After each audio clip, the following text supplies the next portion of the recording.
Suadiye varsa bizim toyumuzga ekegen patası ince ekegen varsa baş haracısı setlasına kışkırma da 30 yıl çıkıp bunu 40'a kaçırıp tuttu. Sizler sazdan diyorsanlar bizim Özbekistan'da toyda saz kılınlar.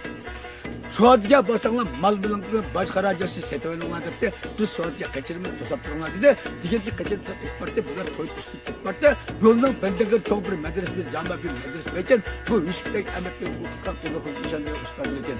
Bunların kilovatkallıkını tutuyor. Oturdu. Burada şimdi bir tanımlı sanatı çıkarttı. Bu uyruğunda üstteki emekli tutup kendi için azıcık olan kendi kadar da olan faydalarsan bunu